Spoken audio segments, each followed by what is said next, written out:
నగరానికి ఏమైంది? ఒకవైపు బ్యాడ్ ఎగ్జిక్యూషన్, మరోవైపు ఓవర్ హైప్. ఎవరూ నోరు మెదపరేంటి? అంత పైసలు పెట్టి ఇలా మూవీస్ ఎందుకు తీయాలి? ఈ నిర్లక్ష్యానికి పాడాలి చర్మగీతం. ఈ రోజుల్లో మూవీస్ అంటే star studded cast and big బడ్జెటేనా? అక్కడ హాలీవుడ్ నుంచి ఇక్కడ టాలీవుడ్ వరకు కంటెంట్ డ్రివెన్ మూవీస్ తగ్గుతున్నాయా? కంటెంట్ ఉన్న ఎగ్జిక్యూషన్ గబ్బు చేస్తున్నారా? అవుననే అంటున్నారు మన నేటిజన్లు మరియు సినీ ప్రియులు. అలాంటి 2 సినిమాల కోసం ఈరోజు మాట్లాడదామని మీ ముందరికి వచ్చాను. Hey guys, welcome back to scene and opinion. చాలా రోజుల తర్వాత మళ్ళీ మీ ముందరికి వచ్చాను. కొన్ని హఠాత్ పరిణామాల వల్ల వీడియో చాలా డిలే అయింది. బట్ లెట్స్ హోప్ ఫ్యూచర్లో అలా అవ్వకూడదు అని. Without any further delay, let's dive into content today. So ఈరోజు మనం మాట్లాడబోయే 2 మూవీస్లో ఒకటి Kanguva, pan India movie from Kollywood, and red one Hollywood movie. ఇది కూడా వరల్డ్ వైడ్గా రిలీజ్ అయింది. సో ఈ 2 మూవీస్ చూసాక నాకు ఒకటి కామన్గా అనిపించింది ఈ 2 సినిమాల్లో.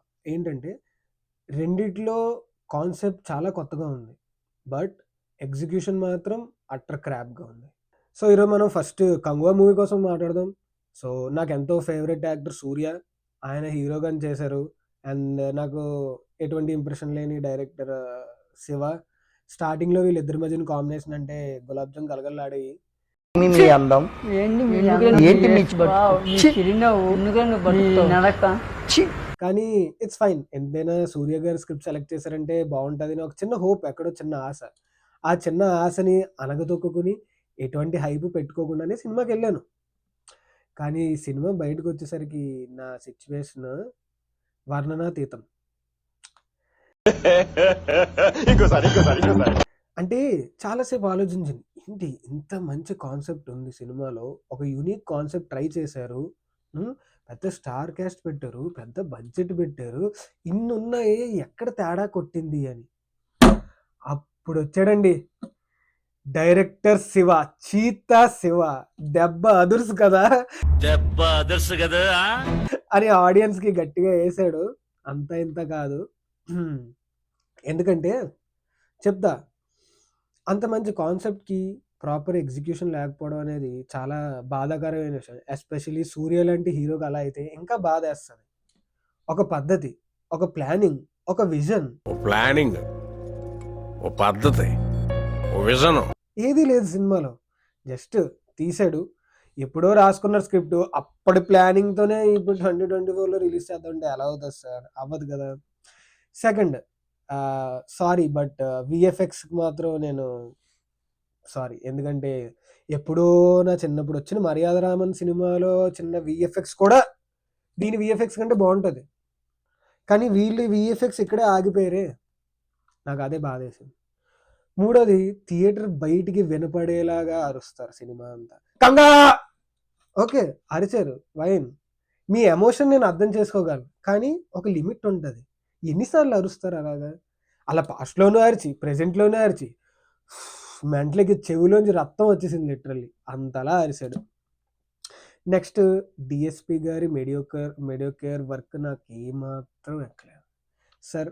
నాకు డిఎస్పి చాలా ఇష్టం. ఇప్పటికి కూడా మాస్లో వాలు కలవయ్యారి, మిస్టర్ పర్ఫెక్ట్, ఎన్నో అద్భుతమైన ఆల్బమ్స్ ఉన్నాయి. ఈవెన్ సింగం సినిమా సూర్య గారిది యముడు, అందులో పాటలు కూడా సూపర్ ఉంటాయి.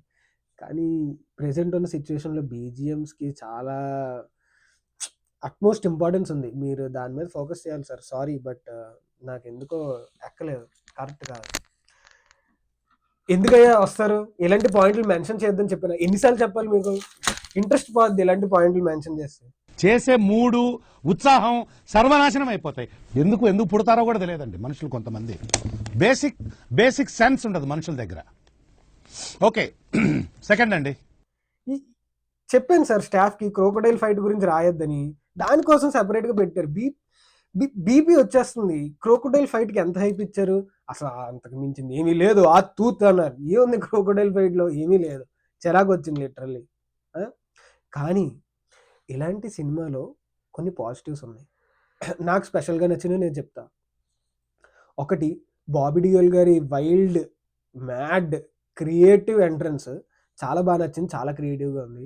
సెకండ్, బాగున్నాయి లొకేషన్స్ అంతా చాలా బాగున్నాయి. అడవులు, ఆ నది ఎంతో మంచి లొకేషన్స్. దాన్ని డిఓపి గారు ప్రాపర్గానే హ్యాండిల్ చేశారని చెప్పాలి. లొకేషన్స్ వరకు వస్తే చాలా బాగుంది.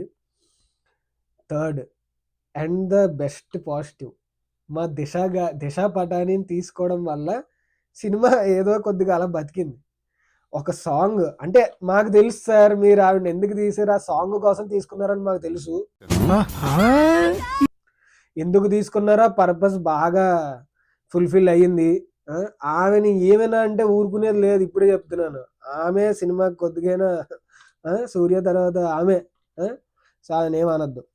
సో 350 crores బడ్జెట్ పెట్టి ఈ రోజుతో ఆల్మోస్ట్ 10 days అవుతుంది.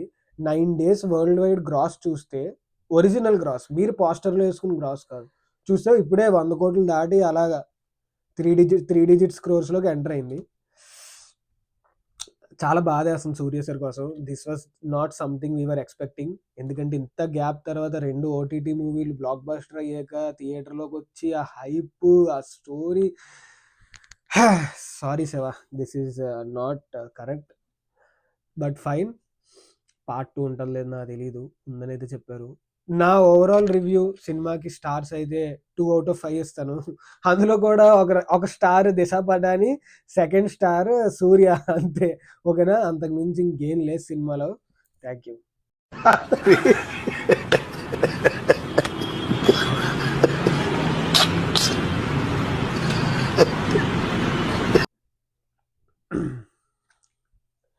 సో నెక్స్ట్ వచ్చేసి మనం మాట్లాడుకునే మూవీ రెడ్ 1.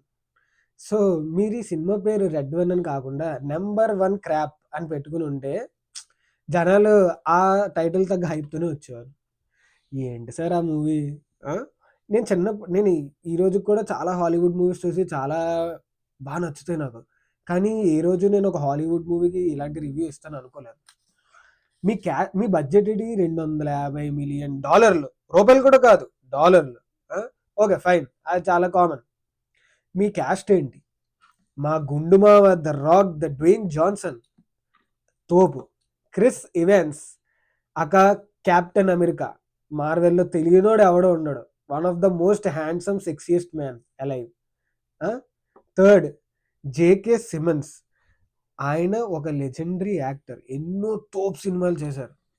ఇలాంటి క్యాస్ట్ పెట్టుకుని మీరు తీసే సినిమా ఇదా ఏంటిది? మినిమం ఉండాలి సినిమాలో, ఆ మినిమం కూడా లేకపోతే అలా. సరే, ముందర పాజిటివ్స్ గురించి చెప్తాను, ఫాస్ట్గా అయిపోద్ది. ఎందుకంటే సినిమాలో పాజిటివ్ ఏంటో తెలుసా? ఫస్ట్ 10 minutes, లాస్ట్ 5 minutes, అంతే, ఇంకేం లేదు సినిమాలో. మధ్యలో సోది చెత్త రొట్ట క్రాప్, లిటరల్లీ. ఫస్ట్ 10 minutesలో కూడా ఏంటి, మన కెప్టెన్ అమెరికా గారు ఎంట్రన్స్ అనమాట, క్రియేటివ్గా చూపిస్తే బాగుంది. లాస్ట్ 5 minutes జేకే సిమన్స్ గారు ఎపిసోడ్ ఒకటి ఉంటారు, అంతే. ఇంకేం లేదు సినిమాలో. అంటే వాళ్ళ కాన్సెప్ట్ నచ్చింది, మిథలాజికల్ వరల్డ్ని రియాలిటీకి ఎలా కనెక్ట్ చేశారు అనేది చాలా బాగుంది. కానీ మీ స్టోరీ స్క్రిప్ట్ వర్క్ ఏది, రైటింగ్ ఏది, డైలాగ్స్ ఏవి? మళ్ళీ అదే రొటీన్ రొట్ట కామెడీ ప్రతి రాక్ సినిమాలో ఉంటుంది, ఎవ్వడికి నవ్వు రాదు. ఆ కుళ్ళు జోకులు, ఆ ఫోర్స్డ్ కామెడీ చచ్చిపోతున్నావు సార్ చూడలేక. మార్చండి అయ్యా, అంటే తెలుగులో చెప్తే అర్థం కాదు, ప్లీజ్ చేంజ్ సార్.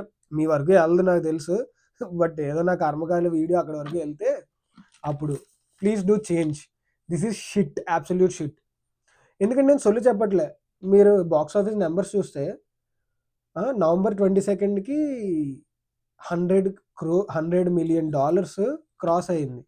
ఏంటది అసలు ఎంతవరకు కరెక్ట్? ఏంటి హాలీవుడ్ మార్కెట్ అంటే ఇంటర్నేషనల్ లెవెల్, నార్త్ అమెరికా అంతా మొత్తం ఎంత ఉంటుంది?